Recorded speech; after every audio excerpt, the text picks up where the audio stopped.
Good afternoon. Let me just make sure it's recording. Good afternoon. I'd like to welcome everyone to this week's edition of the Belonging series. And you know, I say this every week, but this week I've got a special friend, my brother, my colleague, Rob Neal, and he's going to be our guest this afternoon. I'm going to let him explain his history, but he's currently the director of Krystal Alliance. He's a former civil servant, and he's a founding member of the Reach Society, which is just a total inspiration. So, Rob, I'm going to just ask that you we always start off by asking the question of our guest of, can you tell us a little bit about your background as to how you, your sense of belonging, your early childhood, what it was that helped you to develop your sense of belonging and identity? Oh, wow. Let's dive in at the deep end. You, man. It's all good. It's all good. Well, firstly, let me say, Wayne, it is a joy and a pleasure to be here. Thanks for the invitation. Thanks for having me. I guess it's also an opportunity to do a sound check. Can I be heard? Yeah, we can hear you. Okay, cool. So we know that, you know the amount of times I've got to the end of meetings and realized that recordings haven't worked. So it is to say, thanks for having me. I know that typical with these kinds of meetings, not just in the middle of the day, but here we are on a Friday, it may be that we afford colleagues and friends some level of grace to arrive, and so we can kick into the meat of the conversation as we go. But my name's Rob Neal. I celebrate next month, actually, almost a month to the day, because it's the 30th of May, I will celebrate my 57th birthday. Wow. So I'm edging ever closer to that 6-0. So 56 years and 11 months as we speak on this mortal coil. And it is a pleasure to be here, Wayne, not just because, once again, I connect with Imperial College. I've done a bit of that in recent years, but also because I get to do something with you. You and I connect through Reach Society. Yeah. And an early shout out to that. If there's anyone on the line that wants to know anything more about Reach Society that Wayne hasn't already told you, just hop onto the website, www.reachsociety.com, because it's a wonderful community-led organization that's doing what it can to help young people move from education into employment, and at times reminding all of our young people that they've always got a choice about what they do next. Wayne, I'm a product of Jamaican parents. Both my parents, yes. Did I hear a big up there? Yes. Who's in the house? Of course. We got Jamaicans in the house. Come off mute. Speak up. Speak up, people. Yeah, both my parents. Is there a Jamaican here? If there's a Jamaican here live, is there anyone? Come off mute if you are. I was going to ask you a quiz question. Put it in the chat. Which parish do you think both my parents are from? I'm going to give you no more clues other than my hue. So I was going to say exactly the same thing.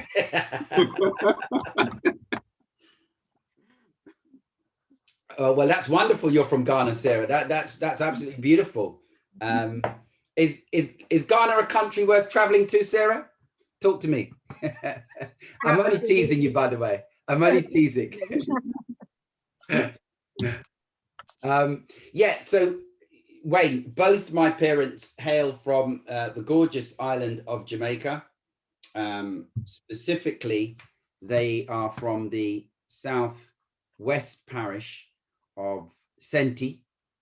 Yes, Veronica, spot on. St. Elizabeth is where my folks are. Hey, Veronica, are we family? What's going on? Are we connected?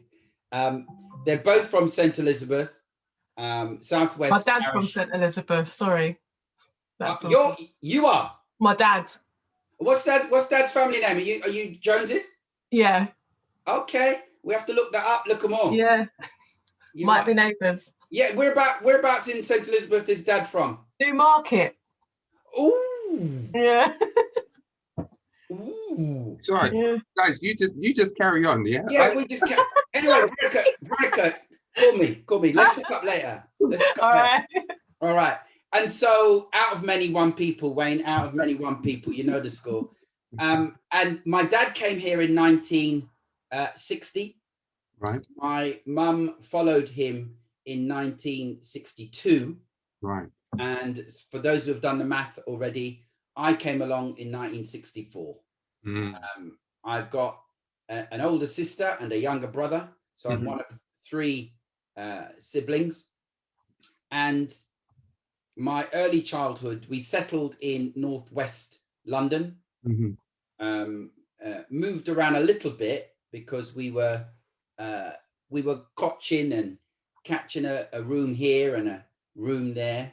And my earliest memory is really being cared for by my aunt, my Auntie Evelyn, who is still with us, advanced in years now, but it was really at times my first mum, let alone my backup mum. My mum often working, well, at one point she had 4 jobs. Wow.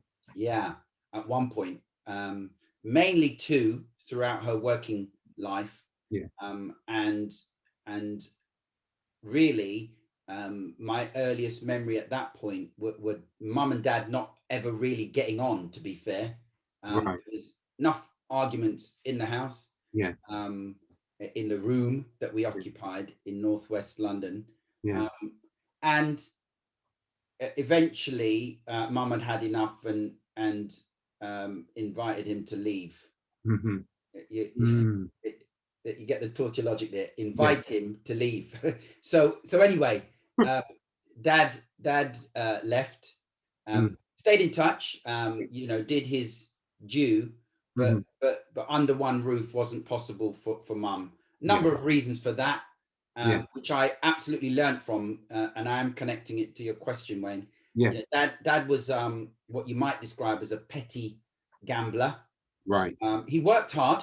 Yeah. He worked hard, but he enjoyed a flutter on the GGs, on the horses. Yeah.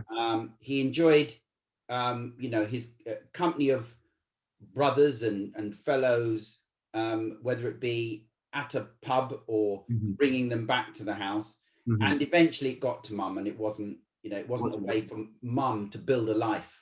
Yeah. And quite often he would expend all of his hard-earned money. Dad was a carpenter. Yeah. And he was a very good carpenter. I say was because dad has quite recently passed away. Okay. I say recently, it was back in 2017, 21st of November, dad passed away. So I'm speaking in past tense at times. Yeah. But dad was a very charismatic man. If I say so myself, a very good looking man. He, attracted attention of all sorts of people. Yeah. And some of that attention he wasn't necessarily able to resist. Right. Understood. If you catch my drift. I understand you totally. Okay. And so I'm happy if in the format there are questions. Let's go for it. But I guess with the audience you can read between the lines. Yeah. So in terms of the fact that growing up within the family, your sense of belonging, your aunt was pivotal, and Massive. your mum, yeah, because your mum was busy working, your dad was also massive. God bless the mothers. And so when you kind of like growing up as a young black boy, right, in North London, okay, at the stage when you were growing up, what was it like when you were going through schooling? And the kind of resources and the kind of support that you got in school with the teachers or at home. What was that like? Sure. Well, my memories of childhood are real happy ones. I was deeply loved.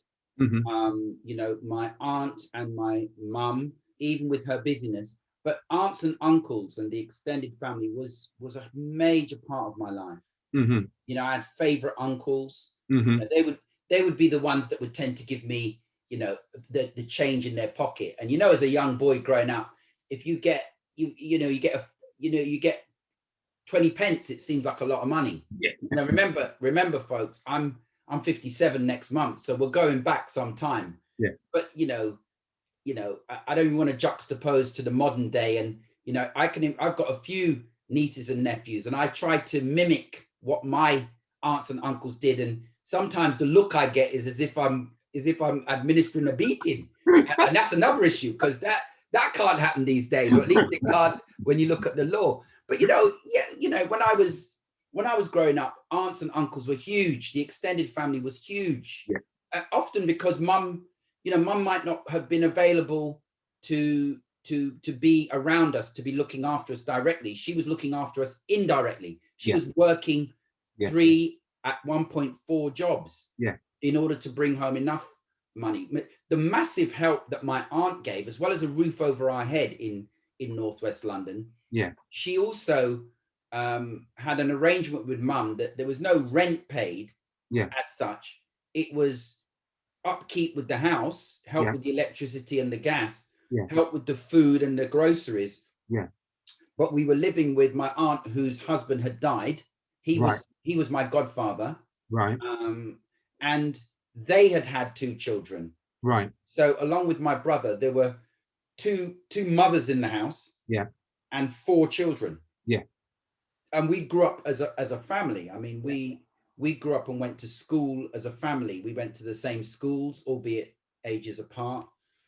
But we enjoyed each other's company. We looked out for each other. The community was tight. Yeah. We dropped partner. Yeah. You know, for those on the call who know what I'm, you know, that financial scheme that allowed us to do things with money that was otherwise unobtainable because we couldn't get loans in the high street bank as readily as our white friends or our white colleagues. Mm-hmm. So we had a banking system within the community where mum would sometimes be running 5-6 hand of partner, Wayne. Yeah. And she's very good with oh my goodness. If my mum was the Chancellor of the Exchequer, we would be, you know, no disrespect to the current Chancellor, doing a commendable job in very challenging circumstances, is Mr. Rishi. But my mum would have us, you know, firmly in the black. But she's very good at managing the very little she had. Yeah. Very good at that. Very good at money management, and very trusted in the community. A very honest person. And I got my first car at age 19 through partner. Right. Yeah. Right. You know, I wanted a car that at that point in my life. Mum said, if you want a car, you're gonna have to save up for it. Yeah. I got a job in a shoe shop in Kilburn. Mm-hmm. And I worked hard because that's what I knew. I understood that you had to work hard. Yeah. That was the image that you saw from your parents. Yeah. Yeah, that was instilled in me from the very earliest age. That was even by my absent father, who we would then visit at weekends. Yeah. Although mum and dad couldn't be under the same roof. Yeah.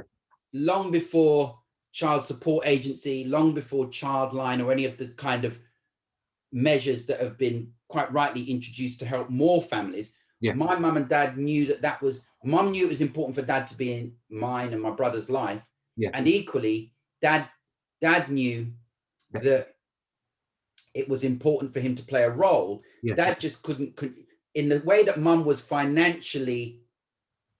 She was Dad was at the other end of that spectrum. Yeah. He was a spendthrift. They could have somehow met in the middle. Yeah. Oh my goodness, Wayne. They'd have bought a house. The house would be worth how much? I mean, sliding doors, and there's no regrets. It is what it is. Yeah. I happen to walk in faith, and I do believe that God's hand was on all of it. Yeah. But and they did love each other, but they just couldn't live together. Yeah. I understand that. I totally understand that. So in terms of, because it sounds to me that your mother and father instilled this strong work ethic Yeah. They surrounded you with the uncles, aunts, and everybody. Your siblings were surrounded in a loving environment. Yeah. Very And loving. yeah. So at school, okay. Yeah. What did you encounter at school? Well, what I encountered at school was very much led by and driven by my inherited sense of fun and humor. Right. And I was very much, Wayne, the joker in the pack. And teachers would regard me as so. I loved and still do to this day. I think I will always love football. Yeah. And stereotypical as it might be for some, although the women's game has come right up now, and quite rightly, I enjoy that too. I fell in love with the local football team, Queen's Park Rangers. My dad took me to my first game where I saw the late Justin Fashanu make his debut for Norwich. Right. And there's so many facts and figures about football in my head, we could easily spin off into a chat about that. And even though some may argue that if you love football, how do you end up supporting Queen's Park Rangers? Well, it's a bit like marriage, isn't it, really? You've got to stick with it. So coming back to school, Wayne, what that translated into was very much teachers regarding me as the fun element. If you needed a bit of humor, if you wanted someone who would be there through to the very end, you lean on Rob. I didn't apply anything like the same level of attention to my academic study. I had a younger brother. Still have a younger brother, my beautiful brother Ken, who 2 years younger. But in school time and school years, far more academically capable than I was. Right. Okay. And I mean, to the point where when we got to age 16 or 16 and 14, he was taking his maths A-level, Wayne, ahead of time. Wow. And I was scraping through with maths CSE, for those who can remember that. And we sat in the same room taking the exam. We were 2 school years apart. So it was very odd. It was very odd. I didn't do very well in that exam, by the way, folks. I have to say, but I later on discovered, and I get the chronology of the questions, Wayne, but just to let everyone know, yes, indeed, CSEs and O levels, remember them well. That's from D camp. But I later on discovered, and I think, you know, for those of us now in the workplace, we'll appreciate this, won't we, as we mature, that a lot of my ability that I do have was there then, but it just wasn't accessed.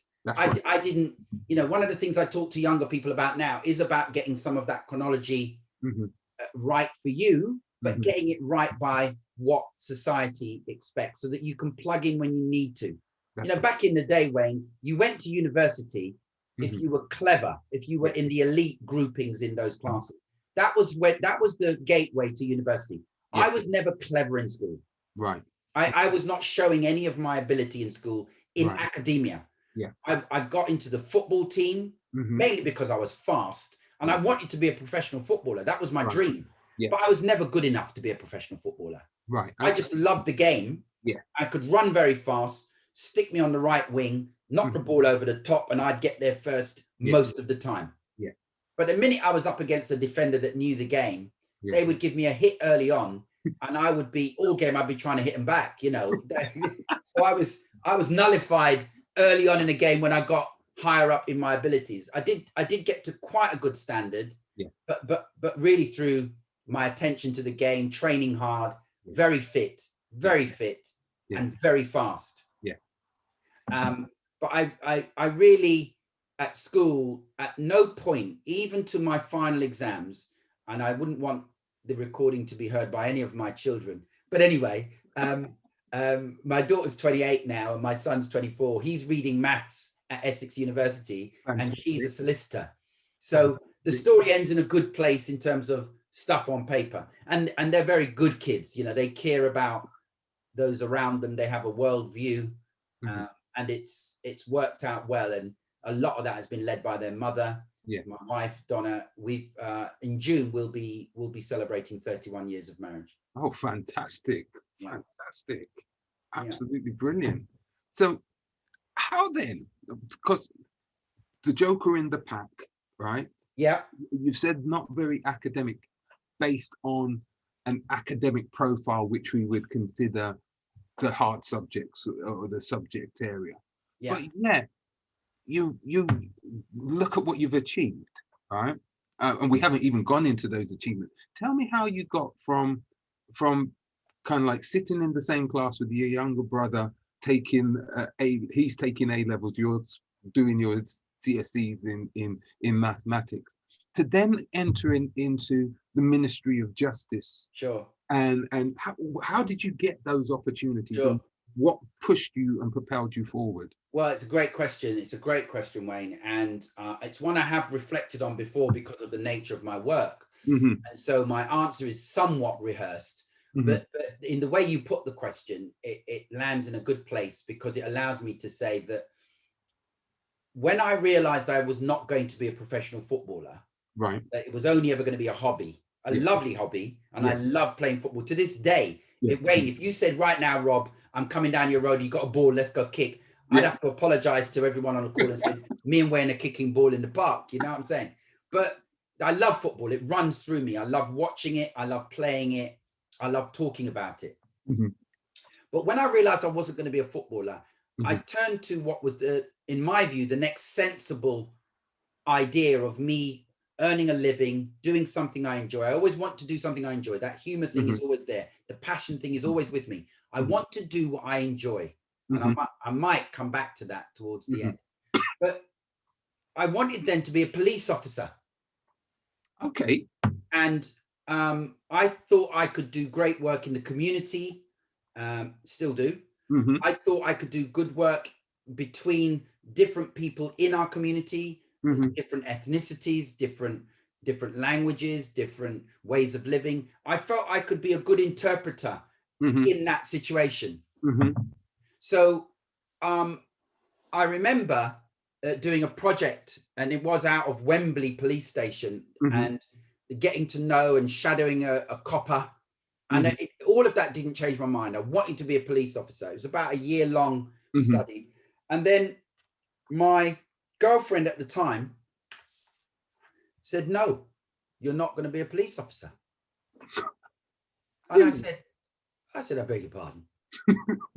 You know who I talked to. No, I said, I want to be, she said, no, I'd be too worried that you won't come home at night or morning, depending on your shift. Yeah. And I have to say, we talked it through. I went with her decision. Yeah. And turned to the next best thing, which was working inside the administration, the criminal justice system, right, the Ministry of Justice. Yeah. Because that was local to where I lived at the time with Mum. But my girlfriend influenced my thinking and decision. And it was really because, you know, of the regard we had, the love, the young love that we had for each other. I thought, well, okay, I'll do this. I won't be a police officer. I'll work in the system, but not as an officer. Her name was Donna. She is now my wife, and it's to Donna, who's from St. Vincent and the Grenadines. It's to Donna that we owe that decision, because she said, no, you're not going to be a police officer. And just to put the record straight, she's not that kind of bossy person, but she was speaking from the heart. And I heard it. My part in that decision was hearing it. Yeah. It's the power of love. It was a two-way process. Yeah. And who's to say she might not have been right about that? You know, police officers do a very demanding job. It's a very dangerous job at times. I happen to know a few coppers, you know, my heart goes out to them and all essential workers, including our nurses and doctors. But you know, they're in the front line very often. I'm just wary of time. We could, I know the two of us could sit here and talk for hours. The rest of you can just listen in, but we could just. And I'm grateful for everyone listening. And if you've got questions that popping into your mind or your heart, just sling them in the chat. I'm sure Wayne and myself will try and pick them up. Yeah. So what I was then thinking, so you got into the Ministry of Justice. Yeah. I scraped through. I got my English and maths eventually. CSE grade 1s. Because you had to have English and maths to get into the civil service. And I got you had to have a total of 5 equivalent of O levels. Yeah. And I did, I think, design technology, I did art and something else. Remember, my academia was not great at this point, but I got in, I scraped in, and I loved it. I loved it. What was it about it? Because for those on the call who don't know, yeah, how long were you in the Ministry of Justice for? How long was I in the Ministry of Justice for? As a civil servant, and in total, as a civil servant, I left in November last year. It's been 37 years. That's what I mean. 37 years, and I've loved every year of it. Now, again, don't get me twisted. I have, you know, this. I've not rose-tinted glasses or anything. I have bumped into a couple of people that, if I didn't meet them again, I wouldn't lose any sleep over it. But in the main, the vast majority, I've made lifelong friends. People who, you know, having now left, but people who have left the civil service before I have, who we still break bread with. We still go out with. We still go on holidays together with. I mean, I'm talking lifelong friends. The civil service is a wonderful. It's more than an idea. For anyone on the call that doesn't know, you think of any job, the civil service does it, or the equivalent of. It's it was when I joined about 600,000 people. It's now about 440,000 people. Right. And they do, again, the vast majority of civil servants do a magnificent job in running the country. Even recently, think of furlough. And how that's been, you know, I'm not saying there aren't odd cases where it hasn't worked out for people, but in the main. But equally, and I can say this, Wayne, because I loved the civil service. I can say this because the civil service runs through me. There are things that the civil service get wrong. Okay. You know, Windrush is a case in point. And I'm ashamed at what we've done under Windrush, to put it quite frankly. And there are things that I cannot say even now, until such time that my departure is complete, because as we speak, I'm on what's called a career break. But because I think I've gotten to know everybody now, I'll just let you into a little secret. I'm not going back. Now, the truth of it is, after 37 years, Wayne, instead of us get to a position where we start snapping records in half and claiming that you own that and you own that, let's just divorce amicably. Civil service can go its way and I'll go my way. And you know, we had a lovely time together. 37 years is a long time. So tell me about, I know it's a long time, and I'm thinking about your early progression. What kind of roles did you adopt? Because I know you were started off in the Ministry of Justice. That's so right. Give us an idea of some of the roles. Another great question. I started, my very first job was at the counter, where there was no, you know, think back, think 3 decades ago. It was open plan. You punters, customers came to the counter. There was no protection. No one thought about that. And the county court that I started in, called the county court, mainly around civil law, deals with things like rent arrears, domestic violence, would start at the time, would start in the county court, road traffic accidents, adoption, all of these things would be processed almost like a factory, paperwork factory, through the county court. And whilst I had my eye on being the judge's clerk, and I did get there and I did some wonderful stints as judge's clerk, my first job was taking payments and writing up the payments using carbo receipts, and just amazing. There was no computer in the whole of the building. Anyway, I moved from there to issuing summonses. Again, very widget driven, very task orientated, very you know, moving pieces of paper around the bank of desks, to be fair. But loved it. You know, understanding why people would need a summons, how they take out a summons, what they're claiming for, if they're claiming, almost like a lawyer in effect, but didn't study law, wasn't a lawyer. The irony again here, Wayne, is that, and for callers on the line, Wayne will know this, I'll just tell everybody else. My daughter went on to study law at Southampton Uni, and she is now a solicitor practicing. So Yeah. something must have gone through to her on that. She's Yeah. actually a nurse at heart, but she's a legal nurse. She's a defender. So she believes everyone deserves a second chance. Yeah. We have many a debate in our house about O.J. Simpson. She believes O.J. Simpson is innocent of that crime, and I have a different view. But I do say to her, for all those that were wrongly convicted, maybe O.J. just was the recipient of a, it's sad though it was that two people lost their life, but yeah, I agree, Veronica. I hear you. I'm not gonna disagree with you. But for all the ones they got wrong before, and as I say, being sensitive to the fact that two people lost their life, OJ got off with one there. Yeah. So you were in moving from there. You adopted a number of different roles, because I know that you went on to where you ended was in the Department of Education. Correct. I'm correct. Yeah, and also, and not just that, your kind of like role changed. Yeah, it did. Well, what happened was, what happened, Wayne? I left the county court and all of that processing stuff. Yeah.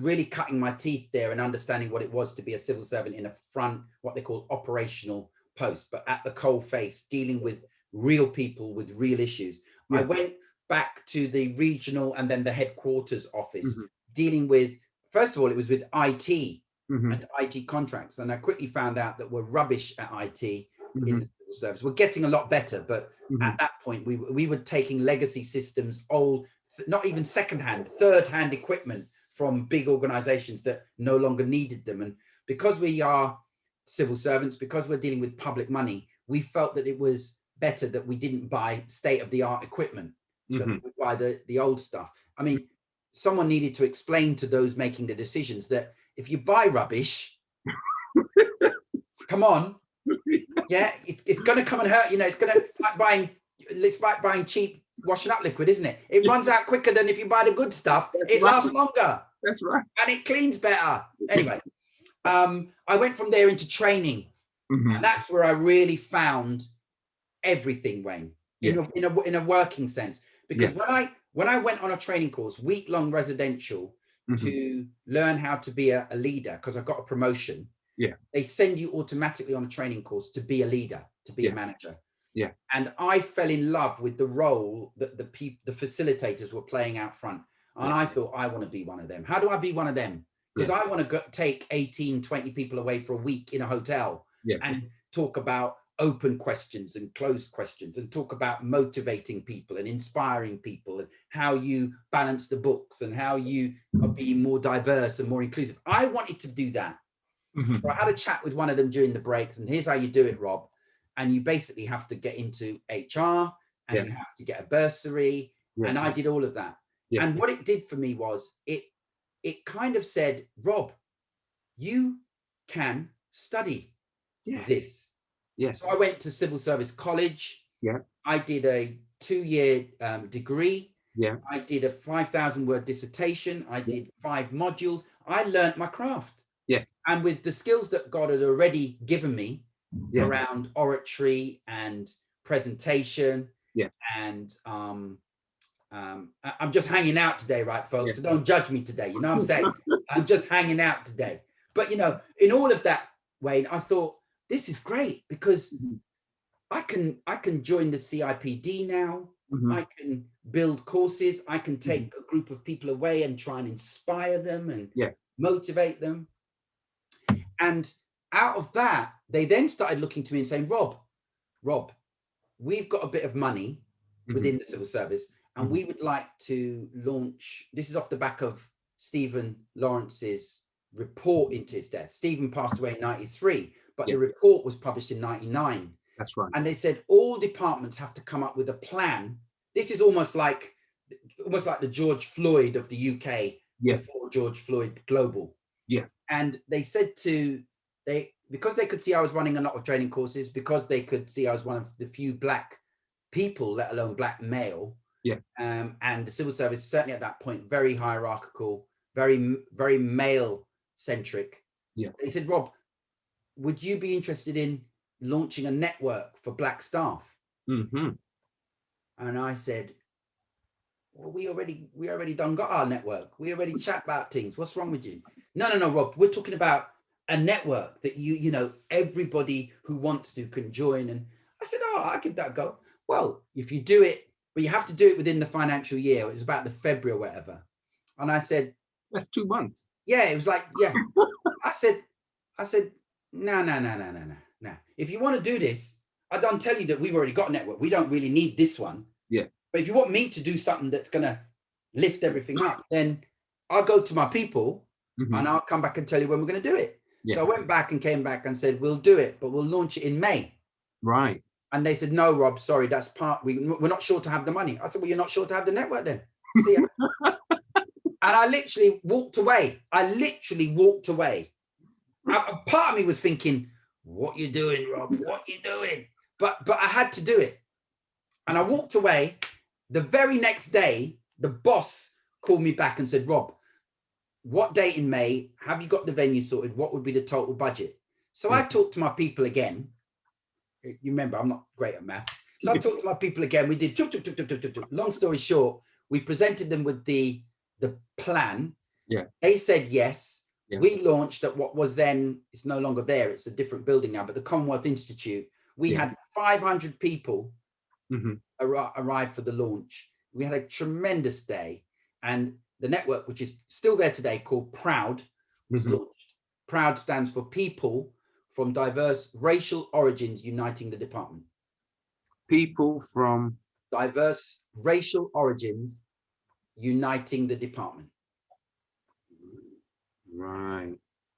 And therein, and just to make the link, Wayne, to your question, that's when I started on the road to really studying race equality.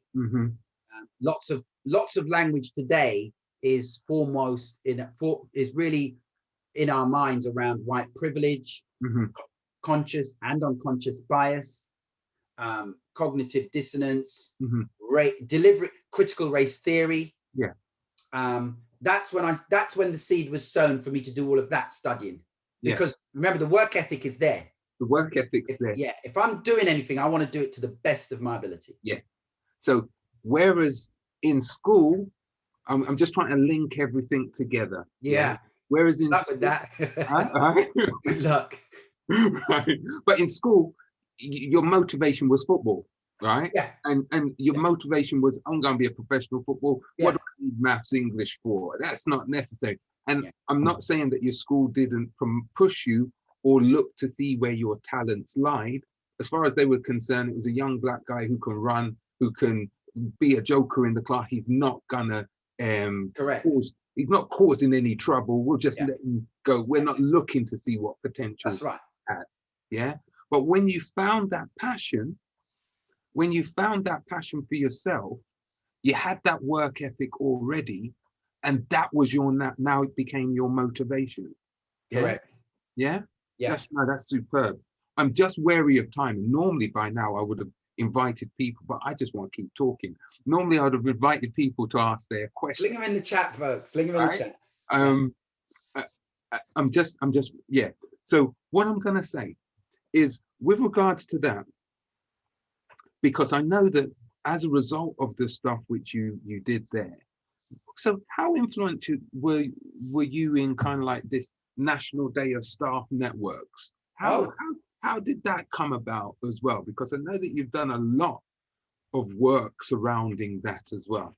I have, yeah. I'm on the planning team for that, have been since its conception. Yeah. And if anyone is on the call that doesn't know much about that, I'm just typing in the chat now a website that you can go to get lots of open source free material, networksday.co.uk, folks, if you're not able to access the chat.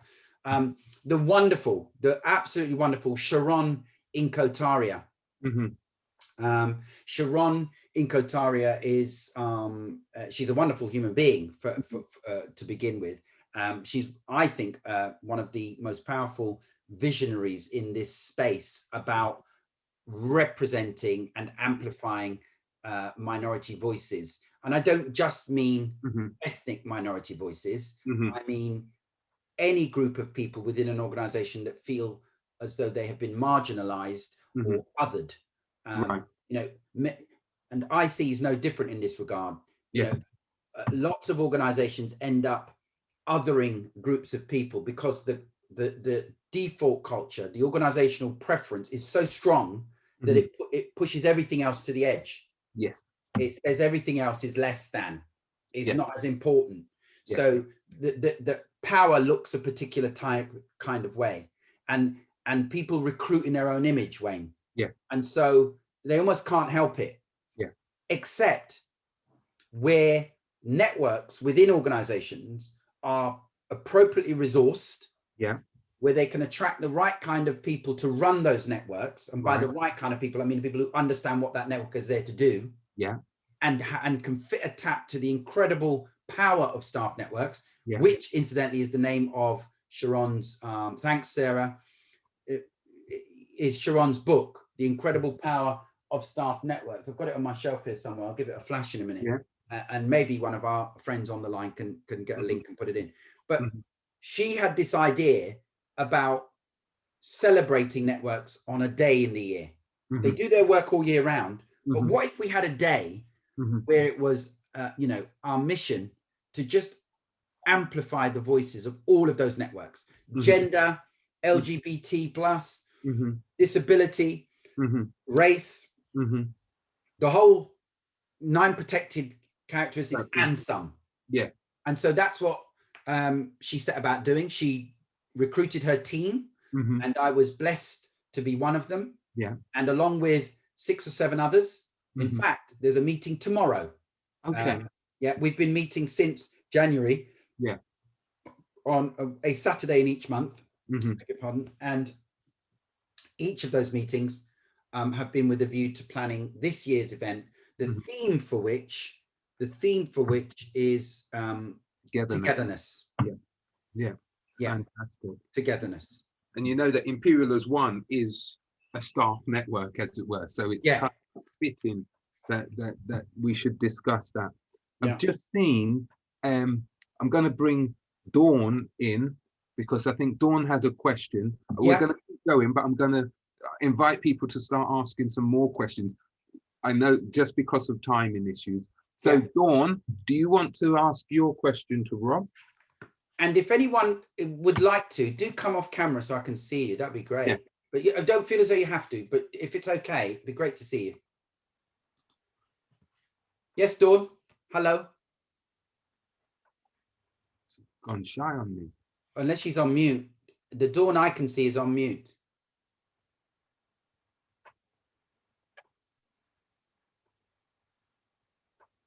Can we take her off? I can't get off mute. Let me just see. You should be able to, Dawn. All right. What I'm going to do is I'll ask Dawn's question. Yeah. So Dawn can, if she can get herself off mute. But the question which I saw in the chat from Dawn was asking, did you get any racial issues throughout your time in the civil service? Did I get any? She's here. She's here.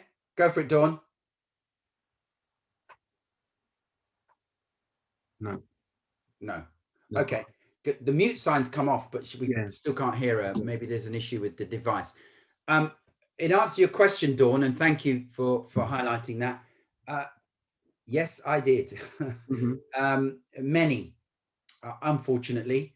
Some were easy to deal with and straightforward. You know, when it's a certain type of stupidness, you can deal with it straightforwardly. And you know, there are so many that I dealt with in that way that were just about a single individual that I could just, you know, arrange to meet or deal with at the time. But beyond that, and some that prolonged, I mean, I had one boss who called me into a room, and I quote when I say this, because I will never forget it. He said, "Not only are you younger than me, you are colored. There is nothing you can teach me. Get back out there and get on with your work." Wow. And I looked at him and I said,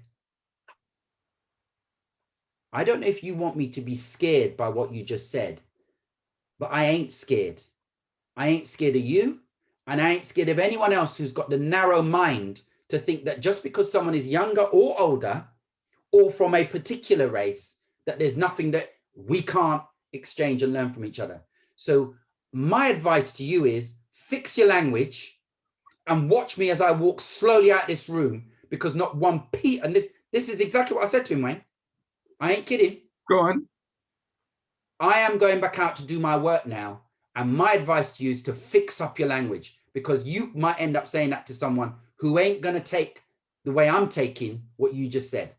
Wow. This was the days when you had offices that were separate for the leader would have their own office. Mm-hmm. Let me just say that happened just before lunchtime.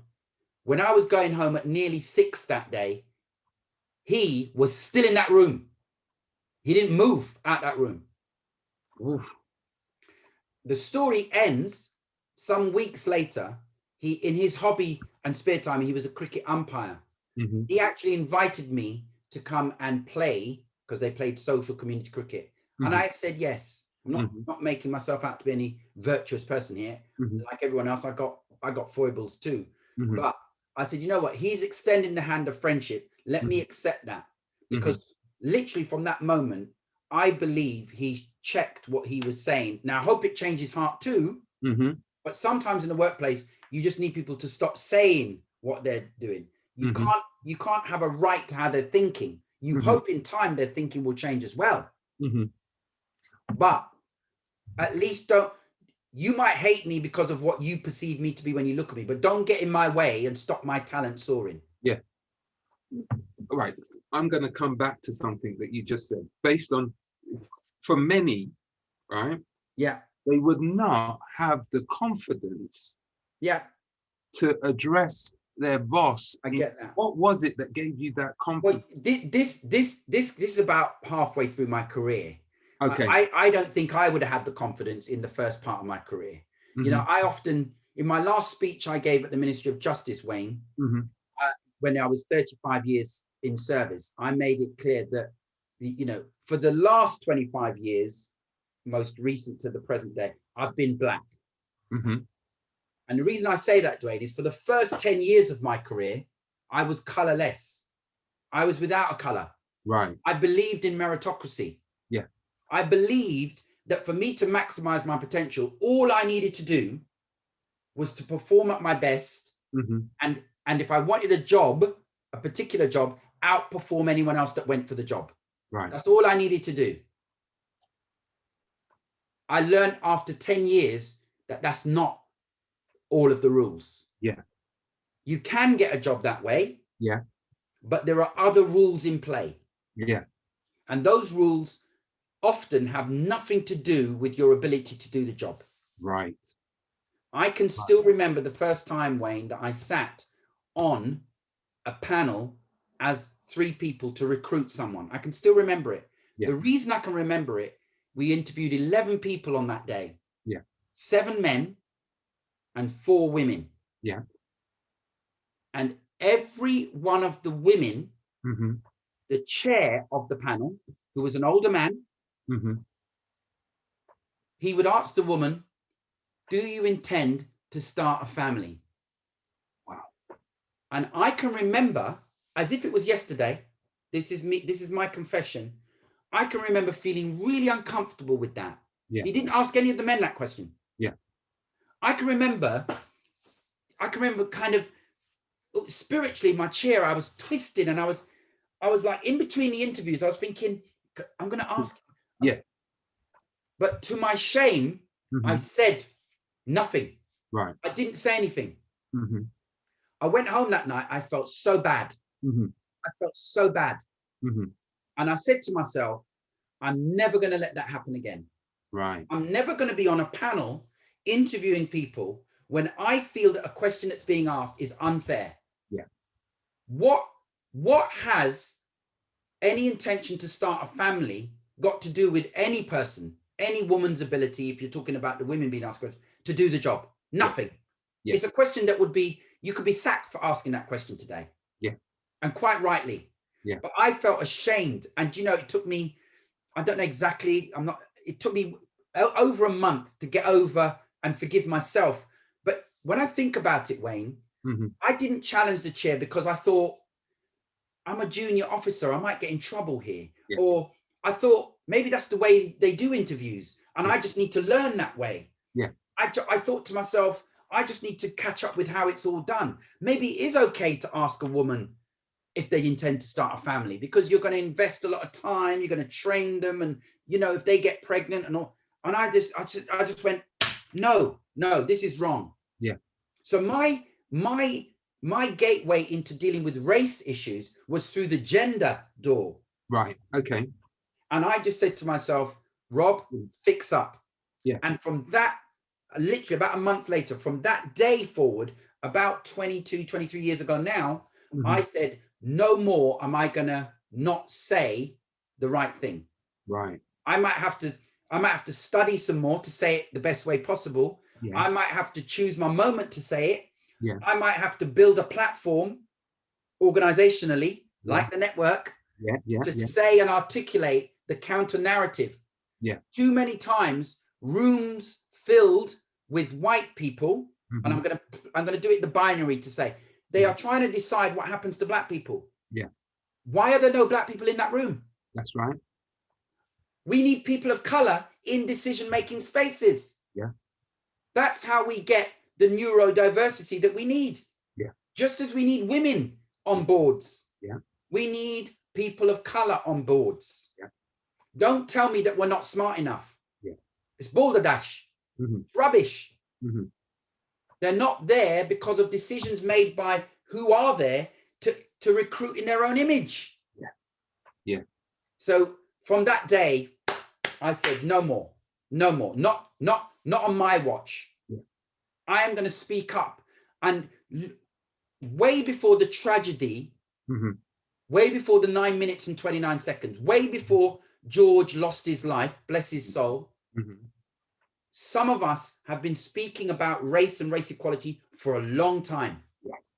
A long time.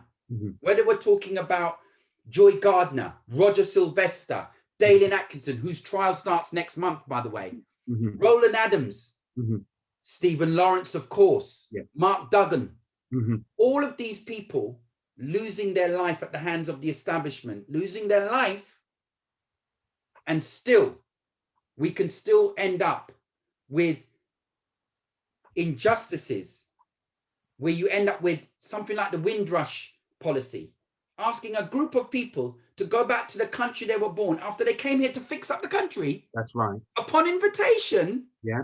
Come on. Yeah. Who was in the room when that policy was made? That's right. I bet it wasn't anybody that looked like me or you, Wayne. That's right. Because we'd have said, hang on, hold up a minute. What are you talking about sending a group of people? We invited them here. Yeah. You called and we came. And now you want to just ditch people like that? No. I was ashamed when that policy came out. And I'm still disturbed at the way in which the compensation scheme is being administered. Yeah.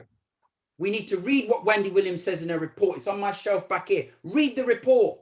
Yeah. Learn and fix up. And if you have to, I'll tell you this now, Wayne, I've been dragged kicking and screaming to the issue of quotas.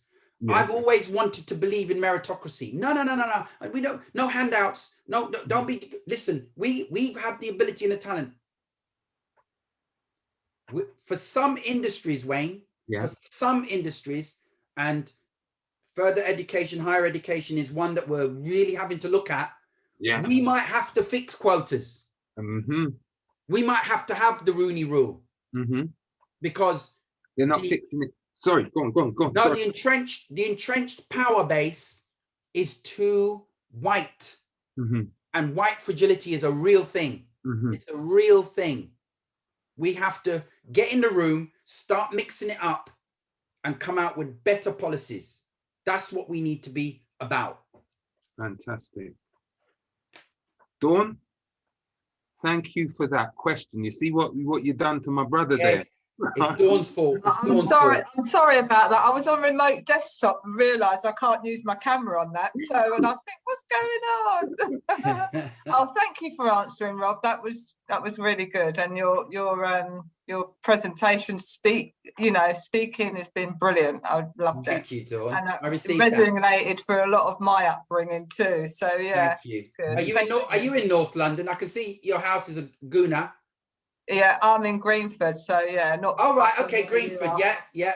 My mum worked for years in Greenford. She worked at Tetley's. Tetley's, yeah, down the road. Allied Brewery. Oh, it's down the road. Yeah, she worked just there. I used to pick her up at night when she was on the night shift, and she worked there for a long time. Yeah, I think a lot of people of colour. Yeah, there as well. And McVitie's in Acton. Yeah. Nice seeing you. Thanks for the question. So we're locals. That's fantastic. Any other questions? This is great. Are there any other questions for Rob this afternoon? More money in the meter, Wayne. I'm telling you. Normally, okay. I'm just wary of time as well. So this was probably going to be the last question for this, but we'll chat anyhow. Based on all of the experiences which you've had, what would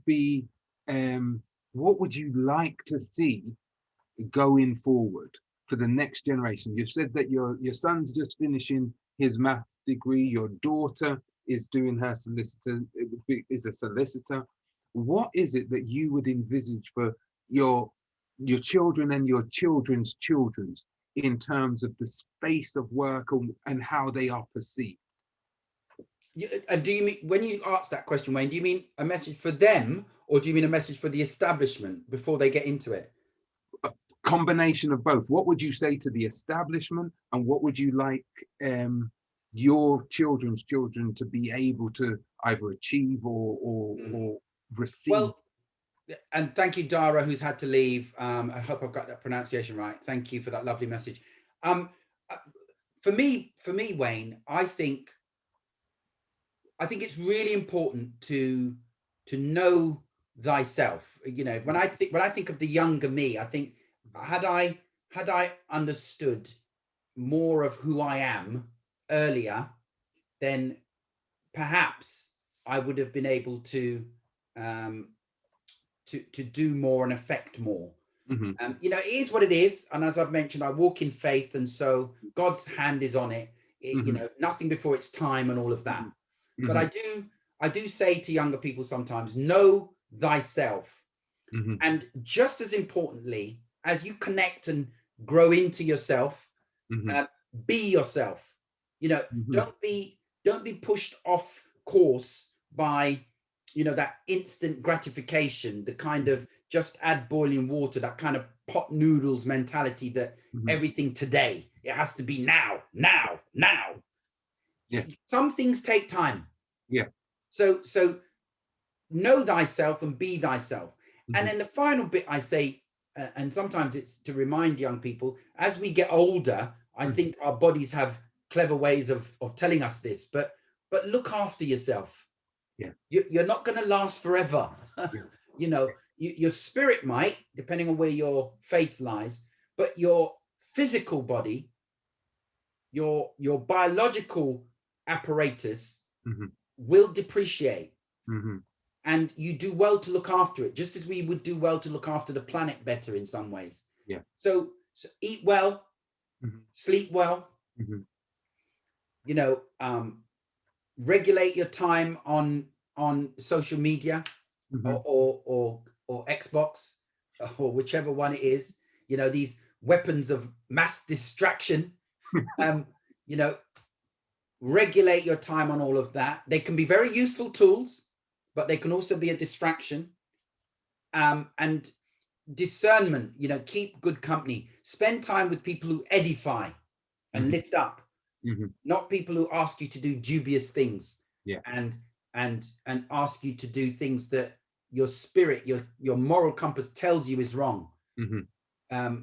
And those kinds of messages, I find, Wayne, do appeal to young people who are trying to find their way in the world.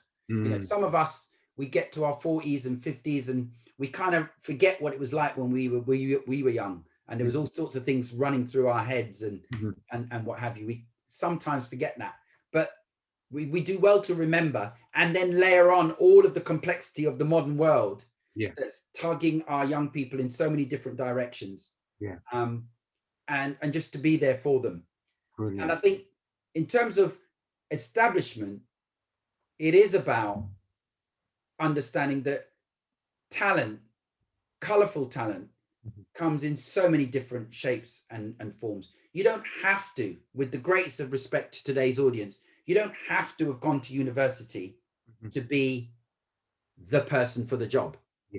I think we all appreciate that now, even those of us working within universities. But also the way in which people can bring their best is different.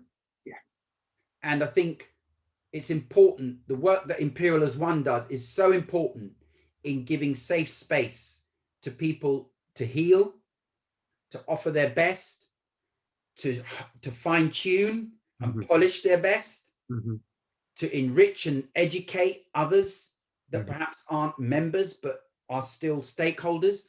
All of that is so important. You know, that going forward, I want to see that kind of spirit of a representative staff network to be so pervasive that it infects the whole organization.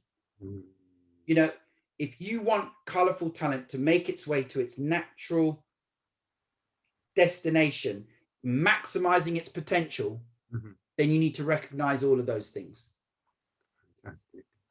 Rob, I'm just ashamed. I'm sad that it's only 1 hour that we have, because I know we could talk for 2-3 hours. Easy. Easily. And we will be together later on, Wayne. I know, that's what I mean. And I was going to... Yeah, we're going to be at the Ring Society later on, Yeah, but Rob, I'm going to say a big thank you. And I'm going to put the advert up so that everyone can see. I know that everyone has really enjoyed this conversation. I know that I have personally been edified by the conversation that we've had just now. So what I'm going to do just now is just share what we will be doing next week. So next week, we're going to have a young man, Dr. Carrick Wilson, who is a training manager here at Imperial College London for the Cancer Research UK. So that's going to be another very interesting conversation.